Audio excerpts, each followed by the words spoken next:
नमस्कार दोस्तों, कैसे हो आप सभी। उम्मीद करता हूँ बहुत अच्छे होंगे, लगातार अपनी तैयारी कर रहे होंगे। मैं आपका अपना दोस्त अजय भार्गव आप सभी का स्वागत करता हूँ भाई। ठीक है। जो भी नए साथी हमारे साथ जुड़े हैं वो हमारे इस YouTube प्लेटफॉर्म को जरूर सब्सक्राइब कीजिएगा भाई, ताकि समय रहते आपको नोटिफिकेशन मिलता रहे। जितनी भी क्लासेज होती हैं बहुत महत्वपूर्ण रहने वाली है। पहले हमने हरियाणा के बारे में बहुत विस्तार से पढ़ा, अब धीरे धीरे हम किसके बारे में पढ़ रहे हैं भाई, इतिहास के बारे में पढ़ रहे हैं। और प्राचीन इतिहास पढ़ते पढ़ते हम आ पहुंचे हैं महाजनपद पर। ठीक है भाई, महाजनपद काल के बारे में जानेंगे कि कैसे क्या क्या चीजें घटित हुई, कौन कौन से महाजनपद थे। ठीक है भाई, तो वो सारी बातें आज हम जानेंगे। पिछली कक्षा में मैंने आपको बताया था वैदिक सभ्यता के बारे में, और वैदिक सभ्यता का जो हमने समापन किया था एक प्रकार से वो 600 ईसा पूर्व किया था भाई। ठीक है, तो वैदिक सभ्यता 1500 ईसा पूर्व से लेकर 600 ईसा पूर्व तक रही थी। उसके बाद कौन सा काल शुरू होता है, महाजनपद। यानी कि जो वैदिक सभ्यता के दौरान जो प्रशासनिक व्यवस्था थी भाई, ठीक है, उस समय क्या होते थे, जन होते थे, और जन का जो एक प्रकार से अधिकारी होता था, ठीक है, तो वो कौन होता था, राजन होता था। तो वो छोटे छोटे जन मिलकर, वो जनपद मिलकर क्या करते हैं, बड़े बड़े महाजनपदों का रूप ले लेते हैं। ठीक है भाई। और वैदिक सभ्यता के दौरान आपने देखा ही होगा कि उत्तर वैदिक काल में क्या होता था भाई, लगभग 1000 ईसा पूर्व क्या प्राप्त हुआ था, लोहे का प्राचीनतम साक्ष्य प्राप्त हुआ था। तो सेम वही चीजें यहां भी हमें देखने को मिलेगी। तो ये महाजनपद जो काल था ये लोह युगीन था। कैसा था भाई, सेम एज इट इज आपको देखने को मिलेगा। तो ये भी कैसा था, लोह युगीन था। और इसको क्या माना जाता है, इसको माना जाता है दूसरी नगरीय सभ्यता या काल। ठीक है भाई, दूसरी नगरीय क्रांति या फिर काल। अब आपको ज्ञात ही होगा जो पहली नगरीय क्रांति या सभ्यता थी भाई, वो क्या थी, हड़प्पा सभ्यता थी भाई। ठीक है, तो यहां पर जो दूसरी नगरीय क्रांति है, वैदिक सभ्यता हमने देखा कि ग्रामीण सभ्यता है, लेकिन दोबारा से नगरीय क्रांति कैसे आई, तो मैं यहां पर आपको बताना चाहता हूं कि इस काल में क्या होता भाई, इस काल में क्या होता है, कृषि की नवीन तकनीकों का प्रयोग होता है, लोहे का प्रयोग होता है, जिससे क्या होता है, अधिक मात्रा में हम कह सकते हैं कि भाई लोग संपन्न हो जाते हैं। और जैसे ही वो संपन्न होते हैं तो फिर क्या होता है भाई, दोबारा से नगरीय क्रांति आती है। तो दूसरी नगरीय क्रांति हमें किस काल में देखने को मिलती है, महाजनपद काल में देखने को मिलती है। तो जो ये महाजनपद होते हैं भाई, इन महाजनपदों की संख्या आपसे पूछी जा सकती है कि इनकी संख्या कितनी है। तो नोट कर लेना भाई, इनकी संख्या कितनी है, 16। काफी बार परीक्षा में पूछा जाता है इनकी संख्या कितनी है, 16। और इस 16 में से भाई 14 तो किस में है, भारत के अंदर है भाई। 14 किस में है भाई, भारत में। और दो कहाँ है, दो जो है भारत से बाहर है। यानी वर्तमान में इनकी स्थिति पूछ लिया जाए, ठीक है, भारत से बाहर, यानी भारत की सीमा से बाहर हम कह सकते हैं। ठीक है भाई, भारत की सीमा से बाहर। तो ये चीजें आपसे पूछी जा सकती है भाई। यहां तक सारी चीजें समझ में आ गई भाई। लोह युगीन ये सभ्यता या काल था भाई महाजनपद का। दूसरी नगरीय क्रांति इसके अंदर हमें देखने को मिली। महाजनपदों की संख्या 16 है, 14 उसमें से भारत के अंदर है वर्तमान में, और दो भारत से बाहर, यानी भारत की सीमा से बाहर है। लेकिन प्राचीन समय में ये जरूर भारत में रहे थे, लेकिन वर्तमान की परिस्थिति के अनुसार क्या है, ये दो भारत से बाहर है। वो जानेंगे कौन कौन से हैं, क्या क्या चीजें हैं। सारी चीजें मैं आपको पॉइंट टू पॉइंट पढ़ाऊंगा भाई, बड़े अच्छे से पढ़ना। कॉपी पेन उठा लेना और पूरा दिमाग और ध्यान यहां केंद्रित करना है। ठीक है भाई। तो महाजनपद जो काल था, ये महाजनपदों का जो समय है ये लगभग रहेगा भाई मौर्य वंश तक। ठीक है भाई, हम देखेंगे कि 600 ईसा पूर्व से लगभग लगभग 323 से 25 ईसा पूर्व तक आपको महाजनपद का समय देखने को मिलेगा, कि महाजनपदों का ही हमें सारी बातें देखने को मिलेगी। अब यहां पर नोट कीजिएगा भाई, देखो 6ठी शताब्दी ईसा पूर्व के आसपास कृषि में नवीन तकनीक तथा लोहे के प्रयोग के कारण अधिशेष उत्पादन होने लगा। कृषि अधिशेष व्यापार एवं वाणिज्य को बल मिला, जिससे दूसरी नगरीय क्रांति आई भाई। तो आपसे पूछा जा सकता है महाजनपद का जो समय था उसमें क्या आया, दूसरी नगरीय क्रांति उसमें हमें देखने को मिली। इस कारण उत्तर वैदिक काल के जनपद महाजनपदों में परिवर्तित हो गए। मैंने आपको बताया था कि उत्तर वैदिक काल के अंदर जो प्रशासनिक व्यवस्था थी जिसमें जन हुआ करते थे, वो जन धीरे धीरे किसमें, बड़े बड़े, ठीक है, 4-5 जनों ने मिलकर या तो कोई महाजनपद बना लिया, या फिर वो अपने आप को उन्होंने महाजनपदों में परिवर्तित कर लिया भाई। कुल महाजनपदों की संख्या कितनी है, 16। इसमें से कंबोज और गांधार जो है वो भारत की सीमा से बाहर है। वर्तमान में कहाँ है, वो भारत की सीमा से बाहर है। ठीक है, एक पाकिस्तान में प्रॉपर और एक पाकिस्तान बलूचिस्तान के बीच में है। अब जो महाजनपद काल है या जो महाजनपदों के बारे में हमें महत्वपूर्ण जो जानकारी मिलती है वो किन स्रोतों से मिलती है? वैसे तो बहुत सारे स्रोत हैं, लेकिन जो मुख्यतः जानकारी मिलती है वो बौद्ध ग्रंथ में अगुत्तर निकाय से और जैन ग्रंथ में भगवती सूत्र से। यहां से हमें ये चीज, इनकी जानकारी हमें देखने को मिलती है भाई। ठीक है भाई, होता क्या था देखो, उसमें कबीला था, कबीले से फिर ग्राम, ग्राम से फिर जन, जन से जनपद, जनपद से फिर महाजनपद बना, और फिर अगली ट्रम में इस महाजनपद से हम क्या देखने को मिलेगा, धीरे धीरे हमें एक देश देखने को मिलेगा भाई। ठीक है, तो यहां तक चीजें क्लियर भाई, आगे बढ़े। चलो भाई, अब देखो क्या होता है, महाजनपदों का उल्लेख रिच डेविड्स की जो पुस्तक है बुद्धिस्ट इंडिया में भी मिलता है। इसके अतिरिक्त बौद्ध ग्रंथ महावंश में भी महाजनपदों का उल्लेख मिलता है। तमिल ग्रंथ शिल्पाधिकारम में भी ये चीज हमें देखने को मिलती है भाई। ठीक है, महाजनपद की जो शासन व कानून प्रणाली थी वो दो प्रकार की हमें देखने को मिलती है। एक तो राजतंत्रात्मक और दूसरी क्या देखने को मिलती है, गणतंत्रात्मक। ठीक है भाई, तो आपसे परीक्षा में पूछ लिया जाए कि महाजनपद काल की शासन व कानून प्रणाली कितने भागों में विभाजित थी, तो दो प्रकार से हम इसको देखते हैं, राजतंत्रात्मक व गणतंत्रात्मक। समझ में आ गया भाई? हो गया यहां तक क्लियर? चलो भाई नेक्स्ट बिंदु की तरफ बढ़ते हैं। अब जितने भी महाजनपद थे, जो 16 महाजनपद थे, उनकी हम राजधानी के बारे में पढ़ेंगे। वर्तमान में वो किस राज्य में है वो चीजें हम डिस्कस करेंगे, उसका प्रयास रहेगा। तो आप यहाँ पर बहुत अच्छे से समझने का प्रयास कीजिएगा। ये 16 के 16 महाजनपद यहाँ पर दर्शाए गए हैं। यहाँ से जो प्रश्न पूछे जाते हैं भाई, अब आपको पता है ये वाला जो हिस्सा होता है उत्तरी होता है या दक्षिणी होता है, तो एक प्रश्न तो सीधा ये पूछा जाता है कि भारत में, दक्षिण भारत में एकमात्र महाजनपद कौन सा है? तो अगर हम इसको बीच की लाइन माने तो ये वाला हिस्सा किस में आएगा, नीचे की तरफ आएगा। तो जो ये अस्मक है, अस्मक क्या है भाई, अस्मक एकमात्र दक्षिण भारत का क्या है, एकमात्र दक्षिण भारत का महाजनपद, एकमात्र दक्षिण भारत का महाजनपद। मोस्ट इंपोर्टेंट पर्सन है भाई, काफी बार परीक्षा में पूछा जाता है भाई। तो ये आपसे पूछ लिया जाए कि एकमात्र दक्षिण भारत का महाजनपद कौन सा है, तो फिर वो अशमक है। अगर आपसे पूछ लिया जाए कि भारत से बाहर महाजनपद कौन से हैं दो, तो कंबोज और गंधार है। ठीक है भाई, ये दोनों भारत से बाहर है, पाकिस्तान में, और एक पाकिस्तान और बलूचिस्तान के बीच में है भाई। ठीक है, तो ये चीजें आपसे पूछी जा सकती, तो धीरे धीरे सारी बातें समझने का प्रयास करेंगे। तो यहाँ पर आप देखिएगा महाजनपद व उनकी राजधानी।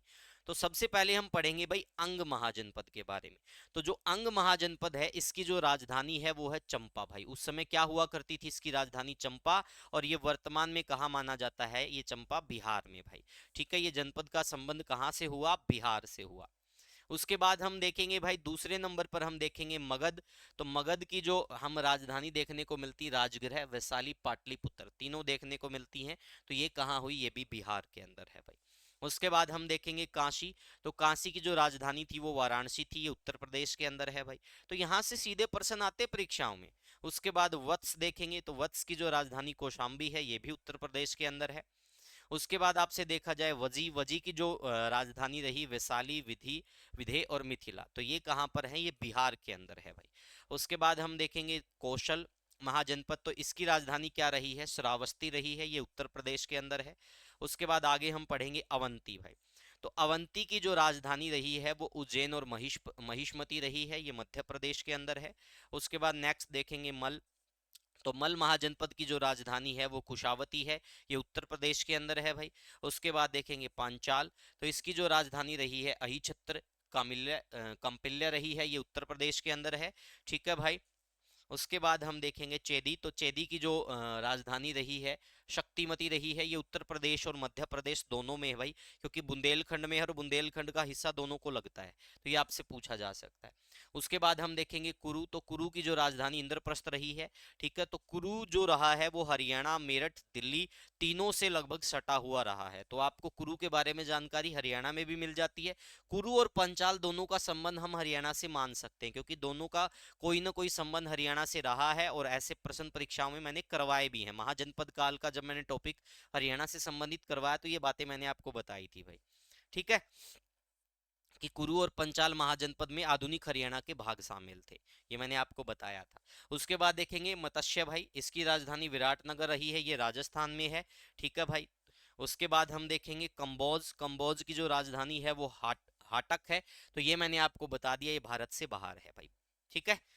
उसके बाद हम देखेंगे शूरसेन भाई, शूरसेन की राजधानी मथुरा रही है, तो ये उत्तर प्रदेश में है। उसके बाद देखेंगे अशमक, तो अशमक की राजधानी है वो पोतन है। ये दक्षिण भारत का एकमात्र क्या है, महाजनपद है, और ये गोदावरी नदी के आसपास महाराष्ट्र के समीप है भाई, ठीक है, महाराष्ट्र के समीप।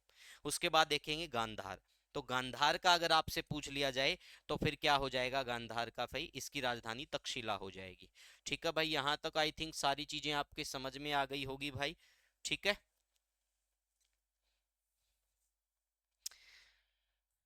चलो भाई आगे बढ़े। यहाँ तक सारे पॉइंट लगभग आपके क्लियर हो चुके हैं। एक एक चीज मैंने यहाँ पर आप लोगों को बता दी जो परीक्षा की दृष्टि से महत्वपूर्ण रहने वाली है। ठीक है भाई, तो अब आगे बढ़ते हैं। एक सेकंड रुकिएगा भाई।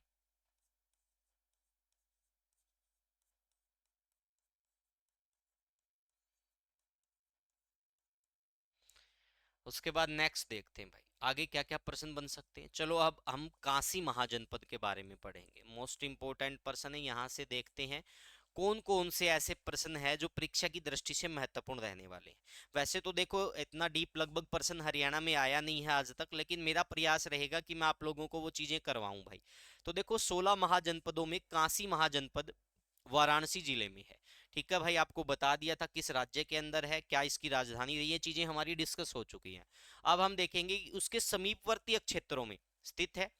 इस महाजनपद की राजधानी वाराणसी, जो गंगा तथा गोमती के संगम पर स्थित थी, जो सूती कपड़ों तथा घोड़ों के बाजार के लिए विख्यात थी। तो आपसे पूछा जा सकता है कि जो काशी महाजनपद है भाई, उसकी राजधानी किसके लिए विख्यात थी या प्रसिद्ध थी। तो किसके लिए भाई, सूती कपड़ों तथा घोड़ों के बाजार के लिए विख्यात थी। बनारस के रूप में पहचाने गए राजघाट स्थान की खुदाई से 6ठी शताब्दी ईसा पूर्व में शहरीकरण के कोई प्रभावपूर्ण प्रमाण नहीं मिले। एक मुख्य नगर के रूप में इसका उद्देश्य 450 ईसा पूर्व के आसपास हुआ होगा। फिर भी बौद्ध भिक्षुओं के गिरवे वस्त्र, जिन्हें संस्कृत में काश्य कहा जाता है, काशी में बनाए जाते थे। काशी के कई राजाओं द्वारा कौशल एवं अन्य राजाओं पर विजय प्राप्त करने का उल्लेख मिलता है, लेकिन बाद में फिर क्या होता भाई, कौशल इसको अपने अंदर ही मिला लेता है। ठीक है, रुचिकर प्रसंग यह है कि राम की पहचान कहानी का प्राचीनतम वृतांत दशरथ जातक, ठीक है, दशरथ राम आदि को अयोध्या के बजाय काशी का राजा उल्लेखित करता है। बुद्ध ने अपना पहला उपदेश बनारस के निकट सारनाथ में दिया। बुद्ध के काल तक कौशल ने काशी महाजनपद पर कब्जा कर लिया था और काशी मगध एवं कौशल के बीच युद्ध का कारण बना था।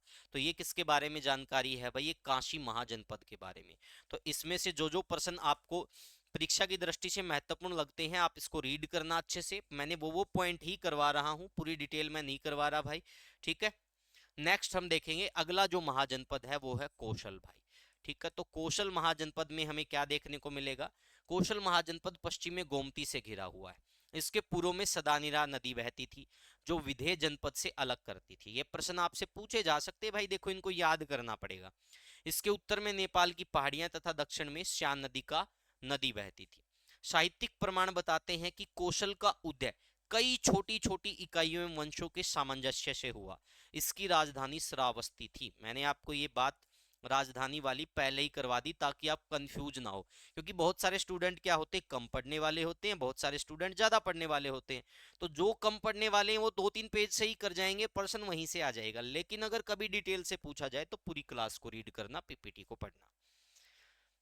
उसके बाद देखेंगे जो आधुनिक स्थान पूर्वी उत्तर प्रदेश है, अयोध्या, साकेत तथा श्रावस्ती को अपने नियंत्रण में लेकर कौशल एक संपन्न राज्य हो गया। कौशल ने काशी तथा उसके क्षेत्र पर कब्जा कर लिया।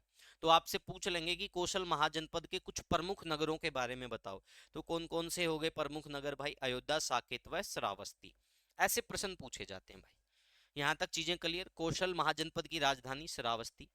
आपसे ये पूछ लेंगे उत्तर में नेपाल की पहाड़ियों से कौन सा महाजनपद नजदीक था या समीप था, कौशल। नेक्स्ट हम देखेंगे भाई अंग महाजनपद के बारे में। किसके बारे में पढ़ेंगे, अंग महाजनपद। तो नोट कर लीजिएगा, अंग में दक्षिण बिहार के भागलपुर तथा मुंगेर जिले शामिल थे भाई। संभव है कि इसका विस्तार उत्तर की ओर कोसी नदी तक हुआ, जिसमें पूर्णिया जिले के कुछ भाग भी जुड़ गए। यह मगध के पूर्व तथा राजमहल पहाड़ियों के पश्चिम में स्थित था। ऐसे प्रश्न आते हैं भाई, आपसे पूछेंगे कि जो अंग की राजधानी है वो क्या है, तो चंपा। और इस चंपा का प्राचीन नाम क्या था? मालिनी था। ये प्रश्न परीक्षा में आते हैं भाई, ऐसे ऐसे पूछे जाते हैं। ठीक है। कौन सा जो महाजनपद है राजमल पहाड़ियों के पश्चिम में स्थित था? तो अंग महाजनपद। ठीक है भाई। चंपा छठी शताब्दी ईसा पूर्व के 6 महान नगरों में से एक था। यह अपने व्यापार एवं वाणिज्य के लिए विख्यात था तथा व्यापारी यहाँ से सुदूर पूर्व गंगा पार करके जाते थे। छठी शताब्दी ईसा पूर्व के मध्य में अंग को मगध में हड़प लिया। भागलपुर के निकट चंपा में खुदाई के दौरान उत्तरी काले पोलिस NBPW, ठीक है भाई, के मृद भांड भारी मात्रा में मिले हैं। तो ये प्रश्न परीक्षा की दृष्टि से बहुत महत्वपूर्ण बन गया भाई। आपसे पूछे जा सकता है, क्या पूछेंगे कि भागलपुर के निकट चंपा में खुदाई के दौरान क्या मिला है? उत्तरी काले पॉलिश किए हुए मृद भांड भारी मात्रा में मिले। नेक्स्ट देखिएगा भाई, मगध के बारे में पढ़ेंगे भाई। ठीक है, तो मगध के बारे में हम देखेंगे मगध के में क्या क्या चीजें रहते हैं। मगध दक्षिणी बिहार में पटना तथा गया के निकटवर्ती क्षेत्रों में स्थित था। इसके उत्तर तथा पश्चिम में क्रमशः सोन तथा गंगा नदियां थी। पूर्व में यह छोटा नागपुर के पठार तक फैला हुआ था। इसके पूर्व की ओर चंपा नदी बहती थी जो इसे अंग से अलग करती थी। ठीक है भाई। इसकी राजधानी गिरिव्रज अथवा राजगृह कहलाती थी। देखो भाई ये चीजें निकल कर आ रही हैं सारी की सारी। क्या कहलाती थी इसकी राजधानी? गिरिव्रज एवं राजगृह। ये दोनों राजगृह 5 पहाड़ियों से घिरा हुआ अवैध शहर था। आपसे पूछ लेंगे भाई मगध महाजनपद का ऐसा कौन सा शहर था जो किससे घिरा हुआ था? 5 पहाड़ियों से घिरा हुआ था। तो वो कौन सा था भाई? वो राजगृह था। राजगृह की दीवारें भारत के इतिहास में किलेबंदी का प्राचीनतम उदाहरण है। देख लो क्या क्या चीजें निकल के आ रही, बहुत इंपॉर्टेंट फैक्ट है सारे के सारे। 5वीं शताब्दी ईसा पूर्व के आसपास राजधानी पाटलिपुत्र स्थानांतरित कर दी गई। इस पर आरंभिक मगध राजाओं की शक्ति की छाप है। मगध के राजा बिंबिसार तथा अजात शत्रु उनके मित्र तथा शिष्य थे। तराई चावल की खेती के लिए उपयुक्त उपजाऊ खेतीहर जमीन, दक्षिणी बिहार में कच्चे लोहे के भंडारों पर नियंत्रण तथा अपेक्षाकृत खुली सामाजिक व्यवस्था की पृष्ठभूमि में मगध उत्तरकालीन इतिहास में सबसे महत्वपूर्ण राज्य के रूप में प्रकट होता है। तो ये किसके बारे में जानकारी मिलती है भाई? ये मगध महाजनपद के बारे में ये जानकारी हमें देखने को मिलती है भाई। यहां तक चीजें क्लियर भाई? एक एक पॉइंट हमारा क्लियर होता जा रहा है। अब आप इसको पढ़ोगे भी ना तो कोई दिक्कत नहीं आएगी भाई, क्योंकि ये चीजें इंपॉर्टेंट इंपॉर्टेंट चीजें निकाल के यहाँ पे PPT बनाई गई है। उसके बाद हम देखेंगे भाई वज्जी महाजनपद। तो इसमें देखेंगे बिहार के वैशाली जिले के आसपास जस्सा वजी, जिसका अर्थ क्या है? पशुपालक समुदाय। तो ये वाला फैक्ट आपसे पूछा जा सकता है, तो देखो ये महत्वपूर्ण है भाई। ठीक है।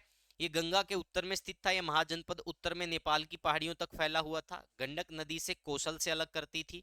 पूर्व उल्लेखित महाजनपदों के विपरीत वज्जियों का राजनीतिक संगठन भिन्न था। समकालीन ग्रंथों में उन्हें गणसंघ कहा जाता, जिसकी व्याख्या गणतंत्र या कुल तंत्रीय राज्य के रूप में की गई। मैंने आपको बताया कानून व्यवस्था, ठीक है भाई, और शासन किस प्रकार से 2 भागों में, तो ये गणतंत्र वाली बात वहां से निकल के आ गई भाई। तो ये सारी चीजें आप लोगों के सामने है भाई, एक एक चीज आप पढ़ सकते हो। वज्जी 8 कबीलों के संगठन का प्रतीक थे, जिन्हें विधेय लिच्छवी ज्ञात्रक मुख्य है। विदेहों की राजधानी मिथिला थी। इसे नेपाल का आधुनिक जनकपुर माना जाता है। यद्यपि रामायण में इसे राजा जनक के साथ जोड़ा गया है, बौद्ध स्त्रोतों में इसे कबीलाई परंपरा से जोड़ा गया है। तो ये क्या था भाई? वज्जी महाजनपद। उसके बाद हम मल्ल महाजनपद के बारे में देखेंगे। तो मल्ल महाजनपद के बारे में यहां से हमें क्या चीजें देखने को मिलती हैं? प्राचीन ग्रंथों में उल्लेखित मल्ल एक अन्य स्तरीय वंश के वंश थे भाई, स्तरीय वंश था। इस वंश की विभिन्न शाखाएं थी, जिनमें 2 का मूल स्थान पावा तथा कुशीनगर था भाई। कुशीनगर उत्तर प्रदेश के गोरखपुर जिले में कशिया क्षेत्र को माना गया। उसके बाद देखेंगे भाई चेदी महाजनपद।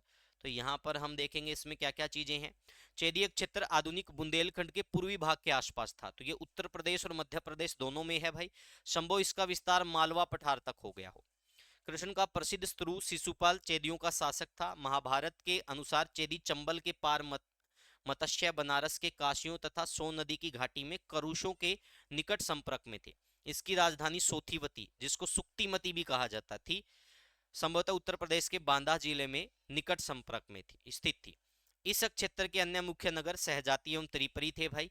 इसका उल्लेख ऋग्वेद में भी किया गया है। राजा खारवेल चेदी वंश का सबसे महान शासक था, जिसने कलिंग पर भी शासन किया भाई। ठीक है, तो ये किसके बारे में है भाई? ये है चेदी वंश, चेदी महाजनपद के बारे में। उसके बाद कुरु के बारे में भाई, तो कुरु आपको पता है भाई हरियाणा में भी फैला हुआ था। राजा युधिष्ठिर के परिवार से इसका संबंध जोड़ा गया है भाई।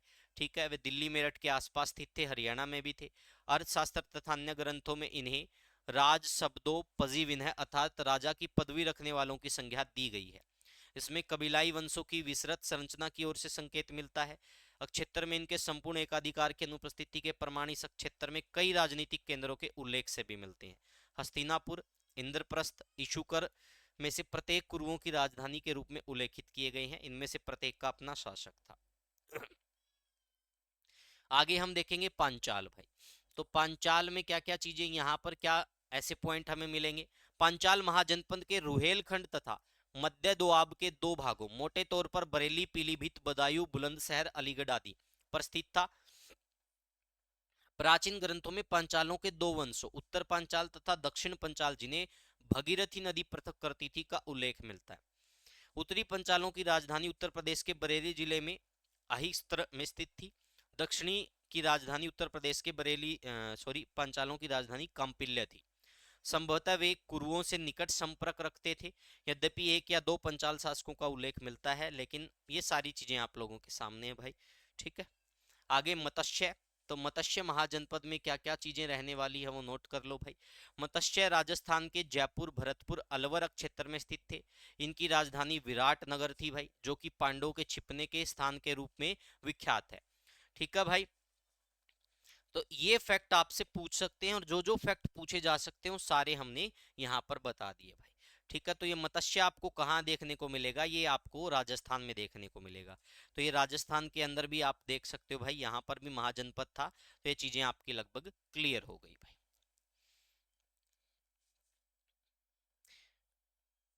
नेक्स्ट हम देखेंगे सूरसेन भाई। तो सूरसेन क्या है, राजधानी यमुना तट पर मथुरा थी। महाभारत और पुराण में मथुरा के शासक वंश को यदु कहा गया। ठीक है भाई, मथुरा दो विख्यात प्राचीन भारतीय व्यापार मार्ग उत्तर पथ तथा दक्षिण पथ के बीच में स्थित है, इसलिए एक महत्वपूर्ण नगर बन गया भाई। ठीक है, उसके बाद हम देखेंगे अशक। तो अशक में हमें क्या देखने को मिलेगा, महाराष्ट्र में आधुनिक पठान के निकट गोदावरी के तट पर फैला हुआ ये दक्षिण भारत का क्या मिलेगा भाई, एकमात्र महाजनपद है भाई। ठीक है, अशकों के राजाओं के अस्पष्ट उल्लेख अवश्य मिलते हैं। दक्षिण पथ प्रस्थान को उत्तरी शहरों से जोड़ता, तो ये चीजें आप लोगों के सामने है। पठान को अशकों की राजधानी या प्राचीन प्रतिष्ठान माना जाता है। उसके बाद देखेंगे अवंती भाई। तो अवंती महाजनपद में हमें क्या देखने को मिलेगा भाई, ये सबसे शक्तिशाली महाजनपदों में से एक था, दो भागों में विभाजित था, उत्तरी अवंती और दक्षिणी अवंती भाई। तो उत्तरी जो उज्जैन थी वो उत्तरी अवंती की राजधानी थी, और महिष्मती जो थी वो दक्षिणी अवंती की राजधानी थी। ठीक है भाई, समझ में आ गया यहाँ तक सारी चीजें क्लियर भाई। छठी शताब्दी ईसा पूर्व के दौरान प्रधोत जो था अवंती का शक्तिशाली शासक था। ऐसा माना जाता है कि वत्स ने उसे जीत लिया था। अवंती का एक अन्य प्रसिद्ध शासक प्रसेनजीत था, जिसने मगध के साथ वैवाहिक संबंध बनाकर अपनी स्थिति को मजबूत किया। अपनी बहन कौशल देवी का विवाह बिंबिसार से करते हुए उन्होंने काशी को दहेज के रूप में उपहार में दिया भाई। उसके बाद गांधार के बारे में पढ़ेंगे, ये भारत से बाहर है भाई।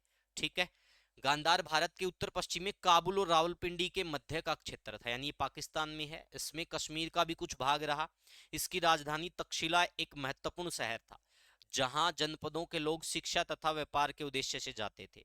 छठी शताब्दी ईसा पूर्व में गांधार पर पुक्सती नामक राजा शासन करता था, वह बिंबिसार का मित्र था। छठी शताब्दी ईसा पूर्व के उत्तरार्ध में गांधार पर फारस ने विजय प्राप्त कर ली थी। तो तक्षशिला जो विश्वविद्यालय है भैया, आप कह सकते हैं भाई तक्षशिला जो महत्वपूर्ण शहर है वो किसकी राजधानी था, गांधार की। उसके बाद कंबोज भाई। कंबोज गांधार के निकट संभवतः आज के पुंज क्षेत्र में स्थित है, पुंछ। 7वीं शताब्दी ईसा पूर्व में ही कंबोजों को ब्राह्मणीय ग्रंथों में सभ्य लोगों की संज्ञा दी गई। ठीक है भाई, तो ये चीज आप देख सकते हो भाई। ये सारे के सारे महाजनपद थे जो मैंने आप लोगों को करवाए भाई। अब आपको मैं कुछ ऐसा पॉइंट भी है जो परीक्षा की दृष्टि से महत्वपूर्ण है। प्रथम विदेशी आक्रमण जो ईरानी था भाई, ईरानी आक्रमण आपसे पूछ ले भाई। हकमनी वंश के राजाओं ने किया था। इस वंश के संस्थापक साइरस ने भारत पर आक्रमण का असफल प्रयास किया। भारत पर प्रथम सफल आक्रमण साइरस के उत्तराधिकारी दारा प्रथम या दार्यवहु ने किया। उसने सर्वप्रथम सिंधु नदी के तटवर्ती भारतीय भूभागों को अधिकृत किया। फिर सिकंदर द्वारा 331 ईसा पूर्व में दारा तृतीय को पराजित करने के साथ ही भारत से इसका ईरानी अधिकार समाप्त हो गया। उसके बाद यूनानी आक्रमण भाई, भारत पर प्रथम यूनानी आक्रमण सिकंदर ने 326 ईस्वी में खैबर दरे को पार करके किया। ठीक है भाई। आक्रमण के समय तक्षशिला का जो शासक आंबी था जिसने समर्पण कर दिया। उसका सबसे प्रसिद्ध युद्ध झेलम नदी के तट पर राजा पोरस के साथ हुआ, जो वित्सता के युद्ध के नाम से जाना जाता है। इस युद्ध में पोरस की पराजय हुई। वित्सता के युद्ध को हाइडोस्पीच का युद्ध भी कहा जाता है। पोरस का राज्य झेलम और चिनाब के बीच पड़ता था। तो भाई ये जो फैक्ट मैंने करवाए ये सारे के सारे क्या थे भाई, ये सारे के सारे भाई एक प्रकार से हम कह सकते हैं ये हमारा 600 ईसा पूर्व से लेकर लगभग मौर्य वंश तक का हमारा कंप्लीट हो गया। तो यहाँ से लगभग प्रश्न आते हो मैंने आपको बता दिए भाई।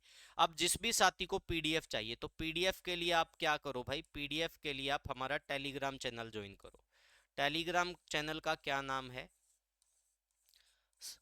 Free education with Bhargav sir. ये हमारा टेलीग्राम चैनल है, फ्री एजुकेशन विद